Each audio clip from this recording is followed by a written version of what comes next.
లంచాల రాయుళ్లను కదిలించాల్సిందే. హైదరాబాద్ సర్కిల్లో అక్రమ ఎన్ఓసీల నేపథ్యం, పాతుకుపోయిన వారికి స్థానచలనం, నీటిపారుదల శాఖ ఉన్నతాధికారులకు ఆదేశాలట. ఇప్పుడు మొన్న ఈ వర్టెక్స్ వర్మ వాడు కబ్జా చేసిన 340 ఎకరాల్లో కిందున్న ఆఫీసర్ సంతకాన్ని, ఆ పైనున్నోడు సంతకాన్ని కిందోడు ఫోర్జరీ చేసిండు అన్నారు. ఇంతవరకు వాని మీద కేసు లేదు, కేసు ఏం పెట్టిరో కానీ ఇంతవరకు అయితే అరెస్ట్ చేయలేదు, వాని ఉద్యోగం నుంచి తీసేయలేదు. అంటే నేను అనుకుంటున్నా ఏంటంటే అసలు అధికారే పెట్టిండా లేకపోతే పైన ఉన్న వర్టెక్స్ వర్మనే సంతకాన్ని గీకిండా? ఇట్లాంటివన్నీ జరిగినాయి. కొన్ని వందలు ఉన్నాయండి తెలంగాణలో ఫేక్ ఎన్ఓసీలు ఇచ్చేసి. ఇప్పుడు ఆ లెక్కన చూస్తే నవీన్ మిట్టల్ని కూడా ఉద్యోగం నుంచి తీసేయాలి. ఇక్కడ మేము గంధంగూడలో 9 ఎకరాల 39 గుంటల గవర్నమెంట్ ల్యాండ్, దాదాపు ఎకరం ఈజీగా 3-4 కోట్లు ఉంటుంది, దాదాపు 30-40 కోట్ల ప్రాపర్టీ అది.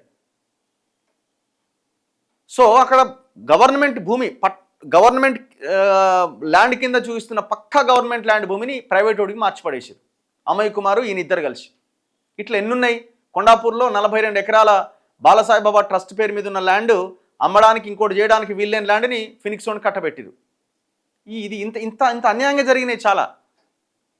ఏ చెరువులు అయితే లెక్కే లేదు. ఇప్పుడు వీళ్ళు అంటున్నారు కదా నీటిపారుదల శాఖ ఉన్నతాధికారులకు ఆదేశాలు ఇచ్చిరని. వాసవివాడు, కోమటికుంట, మైసమ్మకుంట ఈ చెరువుల యొక్క విలేజ్ మ్యాప్లే మార్చిపడేసిండు. మరి వాళ్ళ మీద ఏం యాక్షన్ తీసుకున్నారు? ఎఫ్ఐఆర్లు అయినాయి. విషయం ఏంటంటే ఎఫ్ఐఆర్లు అయినాయి, ఎవరి మీద యాక్షన్ తీసుకోలేదు ఇంతవరకు. హైదరాబాద్ నీటిపారుదల శాఖ సర్కిల్ పరిధిలో గత కొన్నేళ్లుగా చెరువులు, కుంటలకు నిబంధనలకు విరుద్ధంగా నిరభ్యంతర పత్రాలు అంటే ఎన్ఓసి జారీ వ్యవహారం పైన ప్రభుత్వం చర్యలకు ఉపక్రమించింది. ఎన్ఓసీల పేరు చెప్పి చెరువుల భూముల్లో నిర్మాణాలకు అనుమతులు ఇచ్చిన సంఘటనలు వెలుగులోకి వచ్చిన నేపథ్యంలో ఈ సర్కిల్లో ఏళ్ల తరబడి పాతుకుపోయిన ఇంజనీర్లందరినీ బదిలీ చేయాలని రేవంత్ రెడ్డి, నీటిపారుదల శాఖ మంత్రి ఉత్తమ్ కుమార్ రెడ్డి తాజాగా ఒక నిర్ణయానికి వచ్చారు.